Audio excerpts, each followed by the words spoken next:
the reasons why Kevin Durant has not won outside of Golden State. Some of them are on him. Some of them are out of his control, as always in a team sport. He came into the league, number 2 pick, the Seattle Supersonics. We can understand that team was not good. There's a reason they ended up with the number 4 pick the next year and got Russell Westbrook. They didn't make the playoffs. That team was not a very good team. I think they won like 26 games. The next year, this is their first year in OKC. Once again, not a very good team. Russell Westbrook is a rookie. Kevin Durant is in year 2. I actually think Kevin Durant should have been an all-star that year. He didn't make it. Obvious reasons. OKC hadn't won that many games. But Kevin Durant, really good player already by year 2. Year 3 comes around, 2010. OKC, this is that stacked West where the 8 seeds, which was OKC, won 50 games, if you guys remember. Yes, they ended up losing to the reigning champions, Los Angeles Lakers, in 5 games. You mean the 2-time reigning champs? But they became 2-time reigning champs that year, yes. They lost to that Lakers team in 5, I think it was 5 games, might have been 6. And a dogfight, by the way. And if you want, and we want to be 100% honest, Kevin Durant struggled in that series. Go back and watch it. Ron Artest, now Meta World Peace at that point. His strength, his physicality bothered Kevin Durant. Kevin Durant at that point in time was not a good enough player to offset the level of physicality and defense that was being played against him. Now, I think we can all agree, even if he was, that OKC team at that moment in time was not good enough to win a championship. So we can acknowledge Kevin Durant's flaws as a player. He wasn't physically strong enough. He wasn't a good enough playmaker or decision maker. He still wasn't as refined as an outside shooter. So his flaws hurt OKC in some regard in that series, but that team also wasn't good enough to win a championship. 2011, I think, is the first year in which you get Kevin Durant is really, we're approaching that level where Kevin Durant is the second best player in the world. Like, he's in that tier of player for me. You see the major improvement as an outside shooter. The handle is more refined. He does get physically stronger. And that's the first year OKC, coincidentally, make the conference finals. You also followed with a jump from Russ. Russ is a better player in 2011 as well. And OKC become a legitimate contender in the West. They end up losing to the Dallas Mavericks in 2011 in a series in which Kevin Durant played well. If you guys remember that series, Kevin Durant played well. But what happened was, his playmaking limitations were real. He still struggled as a playmaker. And his three-point shot wasn't very good in that series. But his ability to get to the rim, his ability to draw fouls, all extremely valuable. And that Dallas team, their defense, and Dirk Nowitzki, like we're going to call a spade, Dirk Nowitzki, Mr. Got It Out the Mud himself, was the best player in that series. And the best player in that series.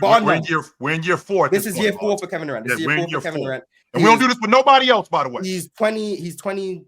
21 years old. We don't do this with nobody else. No, we don't. By year 4, Ron? What did I mean, LeBron gets held to a different standard. But in that series, that Dallas series, Dwayne Wade in year 4? He doesn't get held to that standard. He gets praised for what he did in year 3, but he doesn't get held to the standard that George. But as you were saying, Marz, keep going. But in that Dallas series, Dirk Nowitzki, by far, Kevin Durant was really good in that series, but Dirk Nowitzki, by far, was the best player in that series. He was the difference. I remember explicitly watching game 1. If anyone's wondering, that game had like 70 free throws between the two teams, by the way. So if you don't like free throws, don't watch that game. Dirk Nowitzki himself shot like 24 free throws, but no one could guard him. They even put Kevin Durant on Dirk Nowitzki in the third quarter. Kevin Durant fouled him twice in the first 2 possessions. Had to take him off him instantly. Kevin Durant couldn't do anything with Dirk. Serge couldn't do anything with Dirk. Kendrick Perkins couldn't do anything with Dirk. Cephalosha couldn't do anything with Dirk. They tried everything. Dirk Nowitzki was the difference in that series. He deserves all the credit in the world. Kevin Durant played well. He just wasn't good enough, and OKC wasn't good enough to overcome Dirk and Dallas. That's why they lost that year. 2012, they end up overcoming the Western Conference. They beat the Spurs. James Harden had a really good series against the Spurs. That was a big reason why they were able to overcome the Spurs. Kevin Durant was elite throughout the playoffs, including the finals. They ended up losing that series in large part because Miami were a better team. I know OKC were the favorites in that series, but that comes back to once again being disingenuous in the conversations because LeBron folded against Dallas the year prior, so everyone was low on Miami at this point. It was like, oh yeah, they're just gonna fold again, blah blah blah, ignoring the basketball reasons as to why OKC were not a better team than Miami. Another reason OKC struggled in that series is because they couldn't make outside shots. They couldn't shoot the 3. No one on the court in the 2012 finals for Oklahoma City could make a 3. James Harden, Kevin Durant, the guys who were paid to make shots. They couldn't make 3s. I want to get the numbers, so I'm absolutely. And they had a difficult time in the interior too, because they had Kendrick Perkins. I want to make sure my numbers are entirely accurate. Kevin Durant shot 39% from 3 in that series. Outside of him, Derek Fisher 36%. He was 5 of 14. James Harden 32%. He was 7 of 22. Cephalosha was 18%, 2 for 11. Russell Westbrook was 14%, 3 for 22. The team as a whole shot 30% from 3, and that's heavily bolstered by the fact that Kevin Durant was 39%. They couldn't make threes. That was a big reason why they lost that series. On the other hand, Miami shot 43% from 3. And outside of LeBron, who shot 18%, everyone was pretty much lights out. That was the difference in that series. The difference in that series was the outside shooting of Miami versus the outside shooting of OKC. Kevin Durant played well. Once again, you see the playmaking limitations show up. That is my biggest gripe. That is my biggest gripe with Kevin Durant in the early years in OKC. His playmaking, his decision-making, his ability to not turn the ball over when he has the ball in his hands was his biggest issue. That was his biggest issue, along with some erratic three-point shooting that would come and go.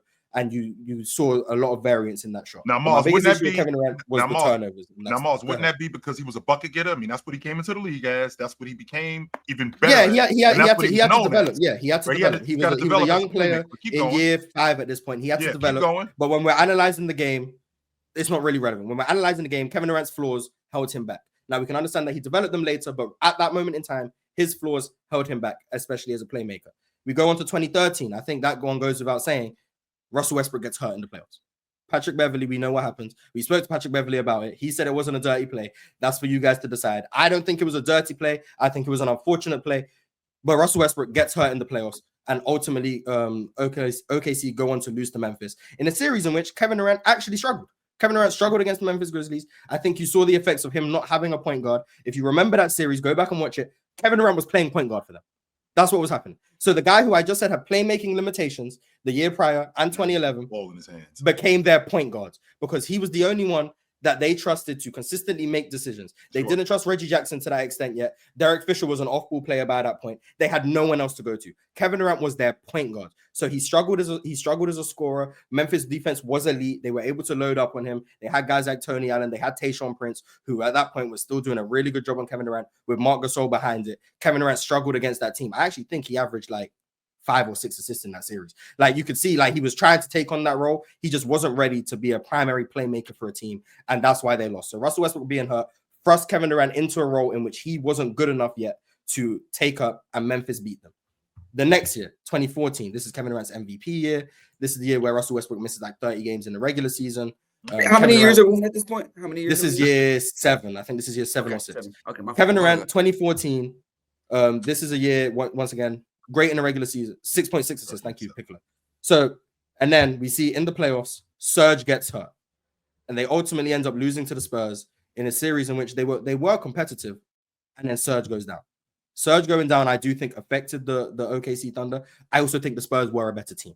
I think the Spurs in 2014, I think most people who have watched that Spurs 2014 team says that's one of the most underrated or one of the best teams. Beautiful basketball I ever seen. We've seen in a while. Kevin Durant in that series, in my opinion, played well.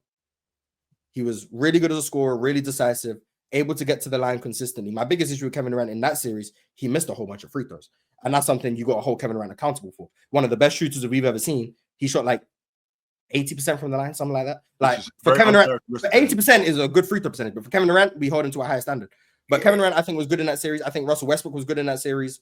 But I do think Serge going down affected their defense and ultimately led to them losing to what I deemed as a better team anyway. But with Serge going down, I think that kind of rendered it to. Well, Marz, when you're starting league guard, when you're starting league guard and your best defensive interior big go down, you're not expected to win the series. Even with Kevin Durant playing good, you're still not expected to be as competitive as you would be if Russell Westbrook. I agree, but I think 2014, like this is a year where I think like 14, 15, and 16 were years where I think the Thunder, fully healthy, were legitimate contenders. 100%. I just think in 14, I think the Spurs were a better team, and I think they ultimately lost to a better team. But we can say some guys get out of the mud. Some guys are able to overcome that and win that series. Kevin Durant wasn't able to do that. Russell Westbrook wasn't able to do that. Serge going down hurt them. But ultimately, if Kevin Durant does play better, if Kevin Durant does make some free throws, if Kevin Durant does play better down the stretch of some of those games, they can win that series. It was a winnable series for them. They didn't win. We can hold that against Kevin Durant in some capacity because there were things he could have done better.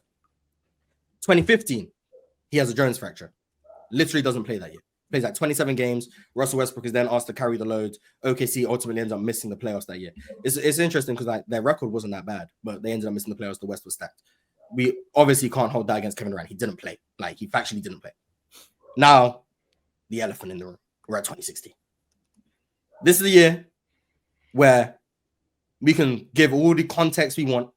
Kevin Durant, game 4, 5, and 6, did not play well. They were up 3-1 against Golden State in a series in which Russ was playing very well. Kevin Durant himself was playing very well. OKC were playing very well and deserved to be up 3-1 against the team, which, if we remember correctly, the narrative going into that series was how healthy is Steph Curry? That was the conversation. How healthy is Steph Curry? Because we know he dealt with it. He got hurt the first game against Houston. Then he got hurt again against Portland. Then he obviously had that crazy game. I'm back, blah, blah, blah. He missed almost half the series against Houston. Steph Curry hadn't looked like Steph Curry. So the conversation was, how healthy is Steph Curry? And then OKC come out, they blitz Golden State. They go up 3-1. Everyone's like, oh my God, OKC are going to beat Golden State. They remember the matchups during the regular season where OKC and Golden State were playing each other to a draw. This was seen as an evenly matched series. We understand they were a 73-win team, but this was factually seen as an evenly matched series. This is after the fact that OKC had just beat San Antonio. This is the same San Antonio team that just went 40-1 at home.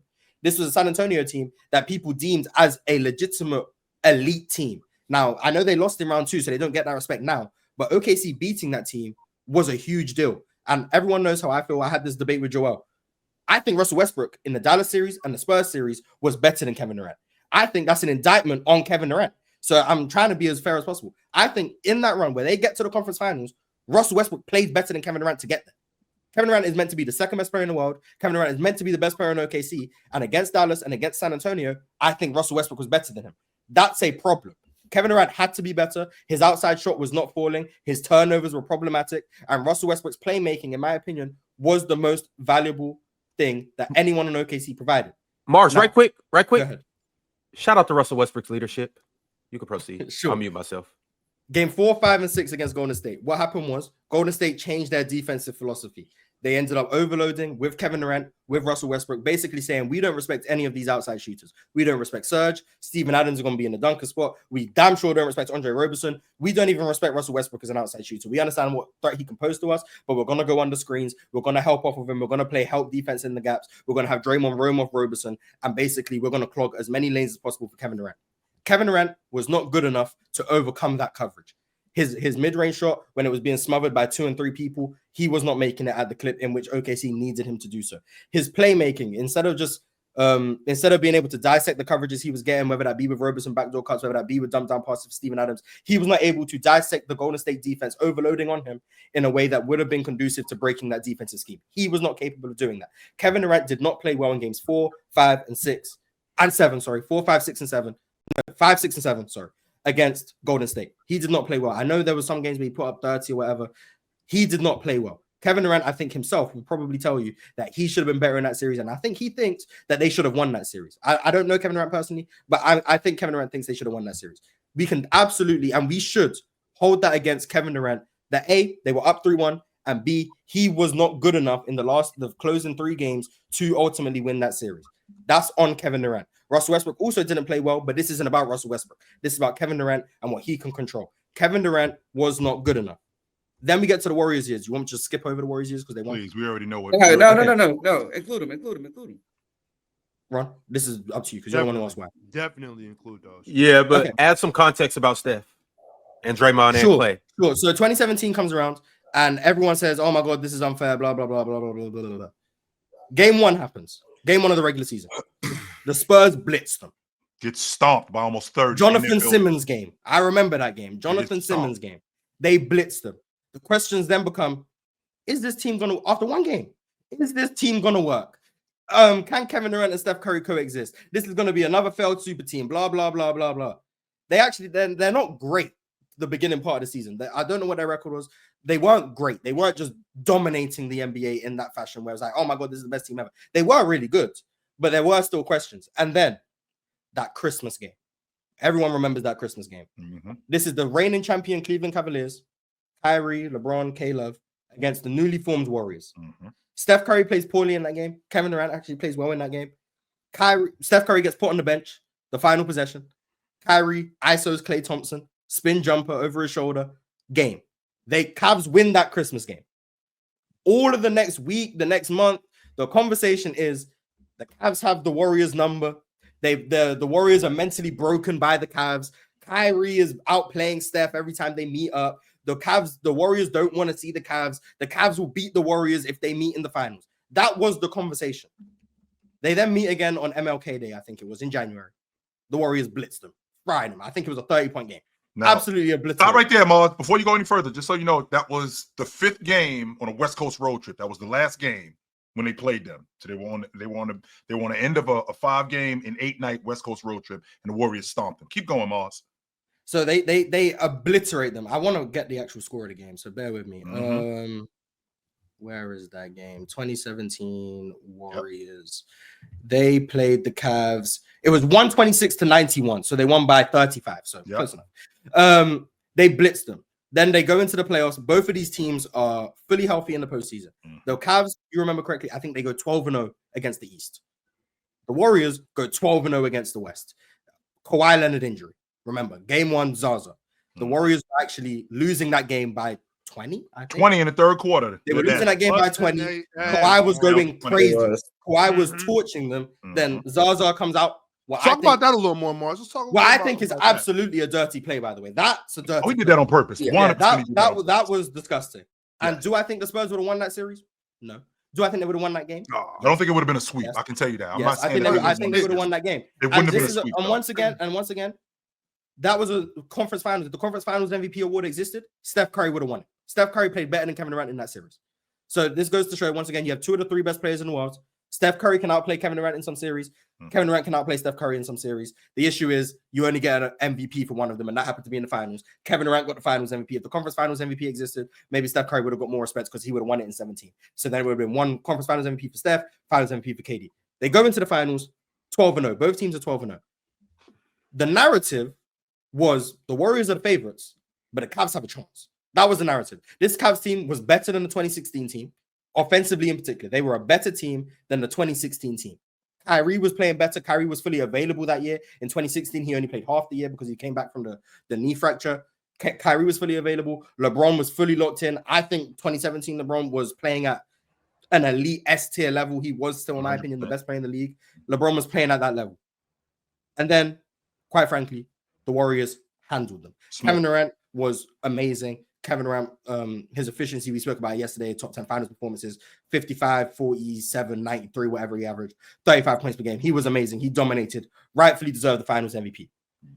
Then the conversation turned into the Cavs never had a chance in the first place. This is unfair, blah, blah, blah. The Warriors, they stacked the deck. It's too unfair, blah, blah, blah. They went 16-1. They tied the best NBA record in the playoffs in NBA history. All-time great team. Well, actually, it was better than the Lakers because they were 15-1 because of the 3-round first round.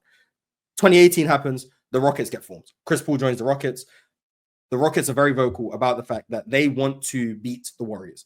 They were the Timberwolves for the Nuggets before the Timberwolves for the Nuggets. They built their team for the sole aim of beating the Warriors. They weren't worried about what was going on in the East. They weren't worried about what other teams in the West were doing. They, all year long, said, we want the Warriors. Real quick, Tay, yes, the Warriors were the favorites by Vegas. I said the conversation. I even said that the Warriors were the favorites. But anyway, the Rockets conversation was, we want the Warriors. They built that team for the sole purpose of beating that Warriors team. They ended up getting the number 1 seed away from the Warriors team that took a step back from the year prior. They were 11th in defense. They kind of coasted through the regular season. And then I think, if that's the year I remember correctly, Steph Curry is hurt going into the first round.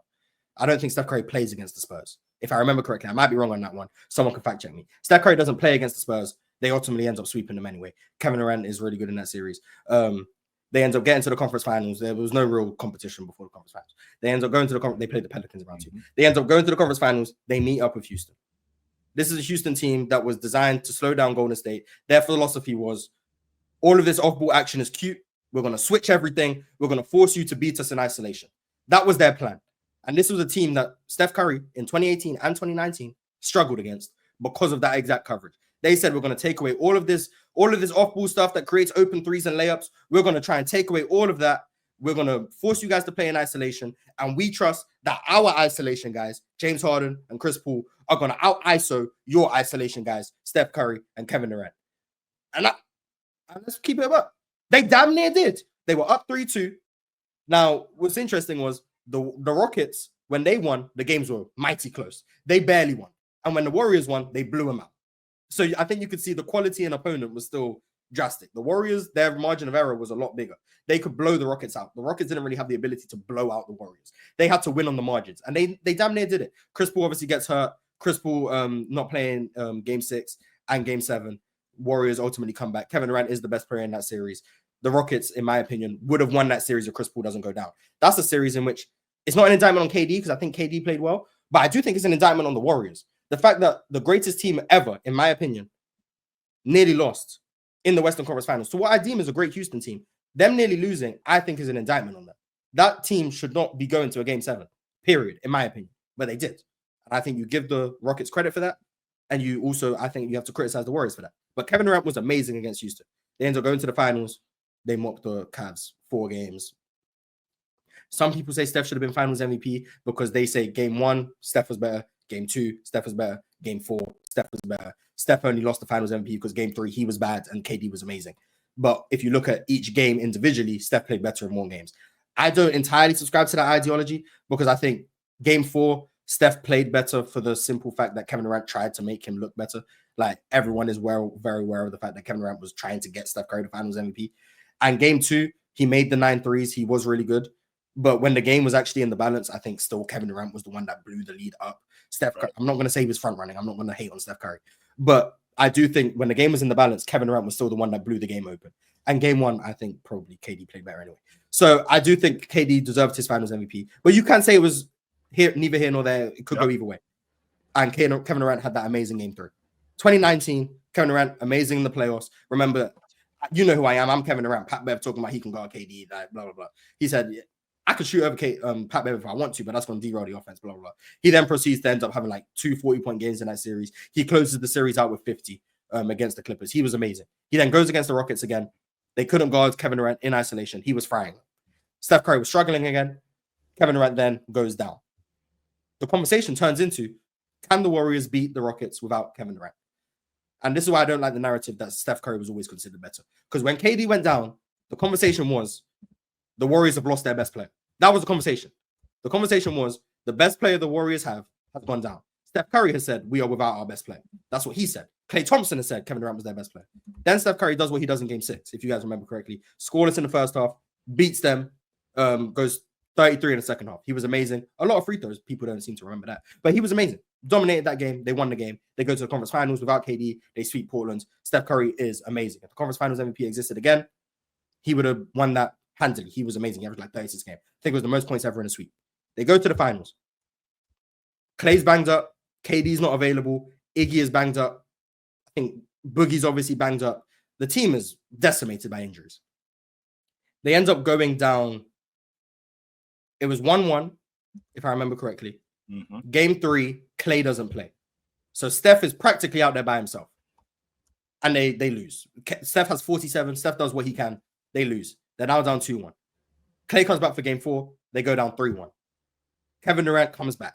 That was the story. Oh, Kevin Durant's going to give it a go. Kevin Durant's coming back from what was called a calf injury at that point. Kevin Durant's going to come back. And if you remember that game 5, down 3-1, Kevin Durant played 11 minutes. He was the best player on the floor for 11 minutes. Yep. He was dominating the Raptors. He was dominating. He was dominating the Raptors. Everyone was like, okay, the series is on now. The Warriors are going to come back. That's what was being said during the first quarter of that game because of how well KD was playing. Then his Achilles ruptures. Series is over. The Warriors actually go on to win that game, by the way, game 5. They end up going on to win that game. That was the Iguodala game winner, if you guys remember correctly. They go on to win that game. That's when Matt Kellerman says he wants Iguodala. They end up losing in 6. Steph Curry struggles in that game 6. The Warriors lose. Kevin Durant leaves because of the argument they had with Draymond that year, blah, blah, blah. He goes to Brooklyn. He misses the whole first year, torn Achilles. So obviously, no championship to be won. He didn't play. 2021. This is the year where it's going to sound like I'm making a whole bunch of excuses. I'm sorry. 2021, the Nets get James Harden. They already have Kyrie and KD. They get James Harden. This is a team, their big 3 barely played together, but when they did, they're the best offensive of all time, the numbers, best offensive rating ever, blah, blah, blah. They go into the playoffs against a compromised Boston Celtics team. No Jaylen Brown, a bunch of injuries. Mm-hmm. They mock them. They win in 5 games. Jason Tatum has like a 50-point game in that. Shout out to Jason Tatum. Mm-hmm. They mock them. KD's playing amazing. James Harden's playing amazing. Kyrie's playing amazing. They are dominating right now. Everyone thinks the Nets are coming out the East. And everyone thought the Lakers were going to come out the West. But then AD gets hurt. A lot of people thought the Lakers were going to come out the West. I did. A lot of people thought the Lakers were going to Most come out people the thought the Clippers was coming out. Not And most people thought the Bucks was coming out. Not at that point in the first most round. logical people. Okay, and then AD goes down. Phoenix ultimately ends up winning that series. The Clippers are doing what they're doing. Everyone's like, okay, now that the Lakers are out, the Clippers and the Nets are on a collision course for the finals. That's what everyone thought. They thought the Clippers and the Nets were on a collision course for the finals. Kawhi was going crazy, if you remember that Dallas series. KD was going crazy. Harden was going crazy. It looked like it was a match made in heaven. The Nets go into the series against the Bucks. They go up 2-0. They dominate the Bucks, I think, in game 2. Dominate them. It's absolutely not close. Game 3, the Bucks bounce back. They win that game. Game 4, Kyrie goes down. I'm not going to call what Giannis did a dirty play. I think it was unfortunate. This is all, by the way, with James Harden going down in the first minute of game 1. First minute of game 1, James Harden goes down with a hamstring.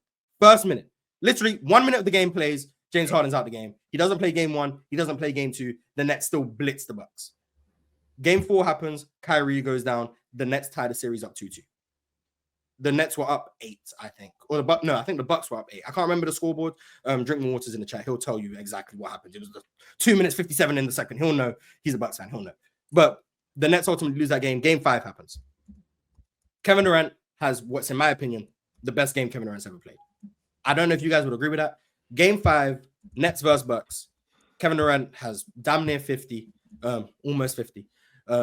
17 rebounds, 10 assists, whatever he has. Jeff Green drops in 27, by the way. Shout out to Jeff Green. He was amazing in that game.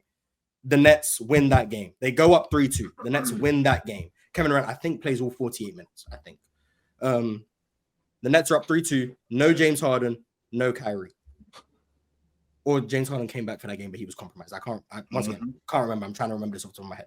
Game 6, the Nets practically threw the game. I want to let you know, like their plan was to try and win the series in 7. Game 6, they came out with no energy, lethargic. Kevin Durant didn't play great. No one of the Nets played great. The Bucks tied the series. It's 3-3, Game 7. In my opinion, you can't afford to throw a game. It is. I don't think Kevin Durant played. In my opinion, you can't afford to throw a game when your team is injured. You have to try and win the series as quick as possible. The great players I know would have win got a game 6 by themselves. Sure. The Nets coming out with that approach, the Nets coming out that lethargic. I understand being tired. I understand it. But the Nets coming out that lethargic, that poor, in my opinion, hurt them. That really hurt them because then they put all of their eggs in the Game 7 basket. And Game 7 is what it is. Like, anything can happen. Kevin Durant did not play great in Game 6. I hold that against Kevin Durant. I think Kevin Durant has to play better in Game 6 and give his team a chance to win that series in 6. Because, in my opinion, you never want to go to a Game 7. That should never be what you want to happen. He had no help. I agree. The roster was depleted. Game 7 happens. Kevin Durant, once again, plays amazing in the Game 7 through the first 4 quarters. We remember the shot, toe on the line, over PJ Tucker. Sure. Everyone thought he won the series. You see it was quite obviously foot on the line. Quite obviously. And I think Kevin Durant tried to win the series right there. The Nets tried to win the series right there. They gave everything they had to win the series on that shot. And KD made the shot. He gets credit, in my opinion, for making the shot. What he doesn't get credit for is what he did in overtime. I understand being tired. But Kevin Durant had nothing in overtime. Couldn't score. He was, once again, lethargic. No explosiveness. Settling for jump shots. He ends up airballing a jumper over Drew Holiday, I think. Kevin Durant has to play better in overtime. Has to play better. Maybe if he does, they win the series. Who knows? But Kevin Durant, he did what he could. The team was depleted. They didn't win. Kevin Durant could have been better in Game 6 and in overtime of Game 7. If he was the perfect basketball player, he would have been. He's a flawed basketball player. He wasn't. We should be able to say that, and that's a fair criticism. Kevin Durant did not play well in overtime. Kevin Durant did not play well in Game 6. Those are fair things that happened. Kevin Durant, in my opinion, is not the reason they lost, but Kevin Durant did not play well in those settings. 2022, he was appalling. They get swept by Boston. I want to make it abundantly clear. I thought Boston were always the better team. I had Boston winning that series going into it. But the narrative was that it's actually an evenly matched series. People had the Nets winning that series, in fact. Marz, we call that the Al Horford series. Kevin Durant was terrible. The Boston Celtics loaded up on him, on his handle. He was unable to get by Jason Tatum at a point of attack. All the help behind That's when they was out there ripping them all series, huh? Absolutely. He was turning the ball over like crazy. He couldn't get to his spots. He was getting pushed off his spots. He wanted to catch the ball at the elbow. He was catching the ball at the three-point line. He was getting manhandled. Kevin Durant was terrible in that series. They got swept. That's an indictment on Kevin Durant. Kevin Durant was not good enough in that series. He was terrible. Criticize Kevin Durant for that. Absolutely. Now, I will say that team had no chance of winning a championship. So even if they do win that series, they weren't going to win a chip. But Kevin Durant was terrible in that series and deserves to be criticized for it. 2023. This is where he gets the Phoenix. They go 8-0 when Kevin Durant plays. He then gets hurt. He misses the rest of the season. He misses a big portion right there towards the end. Comes back. They play in the playoffs. They beat the Clippers. Everyone remembers Kawhi was dominating first 2 games. Kawhi goes down. They then beat the Clippers without Kawhi. Russell Westbrook and Norman Powell leading the charge. There was already no Paul George. They beat that Clippers team. They were supposed to beat the Clippers team. They handled them. Kevin Durant played fine. Devin Booker was on a heater. Remember, this is 23 playoff Devin Booker. Devin Booker was unstoppable. Devin Booker was unstoppable. We do, but my bad, Marz, because I real quick I had to respond to a very important message. But Marz, did you talk about Kawhi busting their ass before? Yeah, I said Kawhi was the best player on the court those first 2 games. He goes down. Okay. I didn't hear. It was a 1-1 series. Kawhi Leonard was the best player on the court in those first 2 games. He was by far, hands down. Chill. Kevin Durant was also playing really well. No conversation. But Kawhi was playing. But chill. Kawhi was absolutely throttling them boys. He looked like he was about to be the best player in the playoffs. That's what he looked like. He looked like he was about to be. He looked like he was. Yes, no doubt. In the world. He was dominating. Then obviously he goes down. The Suns end up handling the rest of the way. I think the Clippers won game 1, if I remember correctly. Then Kawhi gets hurt in game 2, but the Suns won that game anyway. Then the Suns won game 3, 4, and 5. They won that series in 5 games. They go to play Denver. This is a series in which Aaron Gordon is tasked with guarding Kevin Durant. His physicality, his ability to bother Kevin Durant, similar to the 22 year.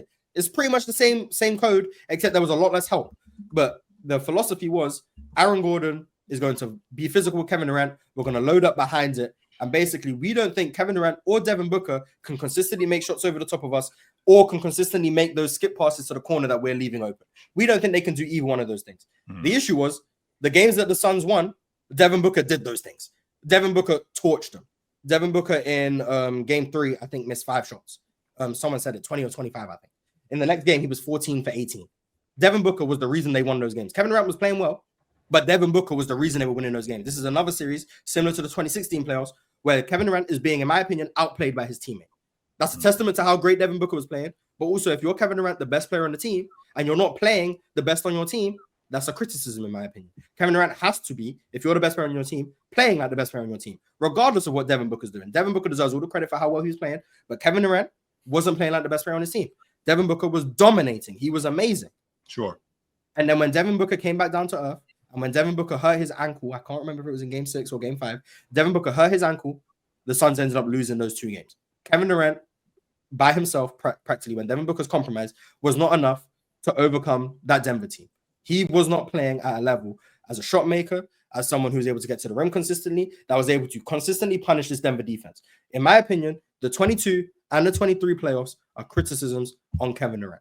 I don't think he played at the level that is typical of Kevin Durant. 2024, they get swept by Minnesota. I think Kevin Durant plays well. But what my issue with Kevin Durant is they guarded him one-on-one. Kevin Durant didn't force the defense into rotation. They actually guarded him with Cat. So their worst defender was on Kevin Durant. Playing one-on-one coverage, no help defense, not putting the defense in rotation, none of that. So Kevin Durant scored efficiently, but the impact was nullified because, in my opinion, scoring is cool. But the threat of your scoring, in my opinion, has to put pressure on the defense in order to cause a reaction. And that's what Kevin Durant scoring didn't do in that series. So a big reason why I think they got swept was A, their defense, and B, because despite the fact that Kevin Durant was scoring uber efficiently, he wasn't creating advantages for his teammates. And guys like Devin Booker struggled. Guys like Bradley Beal struggled. Devin Booker had that one game 4 where it really boosted his averages. It says he averaged 27. He really averaged like 18. Like he did not play well at all. But that's in my part, the part that Kevin Durant has to hold on to is the fact that at this point, he was not the same player that was putting pressure on defenses in a way that made his teammates better. I don't think Kevin Durant made his teammates better in that series. Once again, I don't think the Suns were championship contenders. I don't think they were going to win a championship. I don't even think you think they were going to win a championship. But in that series, if Kevin Durant was the same athlete he was a few years ago, if Kevin Durant had the same handle he had a few years ago, do I think he could have built the defense in rotation more? Do I think he would have been able to not be guarded by Cat in single coverage and force Rudy Gobert to collapse to the rim? Yes, but he couldn't do that at that moment in time, and that's a criticism of Kevin Durant's game. And then this year, they missed the playoffs. I've just gone through, I think I spoke for 25 straight minutes. That's Kevin Durant's whole career, playoff career. Explains what he did wrong, what the team wasn't good enough, why they won, why they didn't win. If you think any of what I said is an excuse, you got it. I just went through a whole biography of Kevin Durant's career. I apologize for anyone who didn't want to hear me. No. We now, but there you go. That's what happens.